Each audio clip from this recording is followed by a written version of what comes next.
جب پوچھا گیا حضور یہ قربانیاں کیا ہیں، فرمایا تمہارے باپ ابراہیم کی سنت ہے، اور فرمایا کہ ان کو خوش دلی سے اللہ کی راہ میں قربان کرو۔ قیامت کے دن یہ اپنے بالوں کے ساتھ، اپنے سینگوں کے ساتھ اور اپنے کھروں کے ساتھ آئیں گے، اور یہ بھی ارشاد فرمایا کہ کل پل صراط پر یہ سواریاں بن کے تمہیں پل صراط سے پار لگائیں گے۔ اور جب قربانی کے لیے کوئی شخص جانور خوش دلی کے ساتھ رضائے الہی کے حصول کے لیے ذبح کرتا ہے تو اس جانور کا خون زمین پر گرنے سے قبل یہ عمل قبول کر لیا جاتا ہے۔ اور یہ بات بھی ذہن میں رکھیے گا کہ ایام نہر یہ 3 دن جو خون بہانے کے ہیں، 10، 11 اور 12 تاریخ، ان ایام میں آپ جو بھی عمل کریں، نماز پڑھیں اور دیگر صالح اعمال کریں، بہت قابل قبول ہیں اور اللہ ان کو قدر کی نگاہ سے دیکھتا ہے۔ لیکن ان ایام میں جو سب سے زیادہ اللہ کو محبوب عمل ہے وہ راہ خدا میں خون بہانا ہے، قربانی پیش کرنا ہے۔ تو قربانی کا کوئی اور متبادل نہیں ہو سکتا۔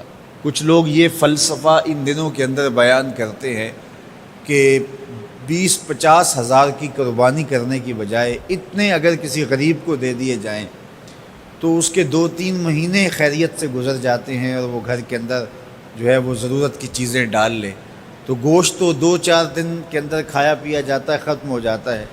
لیکن اگر اتنے پیسے کسی غریب کے گھر دے دیے جائے تو یہ اچھی بات ہے۔ تو اسلام کب اس عمل سے روکتا ہے؟ غریب کی مدد کیجیے، صرف عید کے دن ہی نہیں، مینڈے کی جگہ ہی نہیں، بلکہ اسلام تو راہ خدا میں جانور ذبح کر کے اسی جذبے کو بیدار کرنا چاہتا ہے کہ تمہیں گوشت کی ضرورت بھی نہیں تھی پھر بھی تم نے ذبح کر دیا، تو جہاں ضرورت ہوگی اور تمہاری ہمسائیگی میں، تمہارے اطراف میں جب کوئی غریب ہوگا تو پھر تم اس کے لیے ذبح کیوں نہیں کرو گے؟ اس کے لیے تم قربانی کیوں نہیں کرو گے؟ اِثار کیوں نہیں کرو گے؟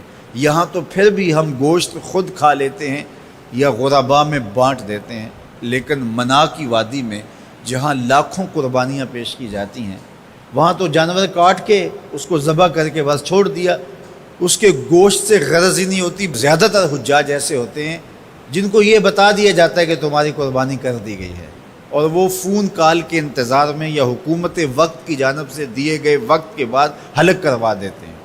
تو انہوں نے نہ اپنا جانور دیکھا ہوتا ہے، نہ اس کو ذبح ہوتے دیکھتے ہیں، تو صرف انہیں ٹائم بتلا دیا جاتا ہے یا ان کو کال کر دی جاتی ہے تو یہ ان کے لیے کافی ہوتا ہے۔ تو وہاں تو گوشت کھانا بھی مقصود نہیں، تو صرف اللہ کی رضا کے لیے جانور ذبح کرنا۔ تو جب رضائے الہی کے لیے جانور ذبح کرنے کا جذبہ پیدا کر کے تمہیں راہ خدا میں خرچ کرنے کی ترغیب دی جاتی ہے تو پھر تم پورا سال خرچ کرو گے، تمہارے لیے کوئی مشکل اور کوئی مشقت نہیں ہوگی۔ لیکن اگر تم جو ہے وہ اس جذبہ خیر سے نور حاصل نہیں کرو گے تو پھر تمہیں یہ دولت نصیب نہیں ہوگی۔ تو سب سے افضل عمل ان 3 ایام کے اندر جو بتایا گیا وہ یہی ہے کہ راہ خدا کے اندر خون بہانا ہے۔ اللہ کے محبوب علیہ الصلوۃ والسلام کی خدمت میں جو ہے وہ مینڈے لائے گئے جو چتکبرے تھے، اور حضور علیہ الصلوۃ والسلام نے اپنے مبارک ہاتھ سے ان کو ذبح کیا۔ تو عید قرباں یہ ایثار کی عید ہے، یہ قربانی کی عید ہے، اور اسلام ہمیں قربانی سکھاتا ہے۔ اسلام لمحہ لمحہ قربانی ہے، ایک ایک ساعت اسلام قربانی کا نام ہے، اور ہمیں درس زندگی یہی دیا جاتا ہے کہ ہم قربانی سے اپنی زندگی کو عبادت کریں۔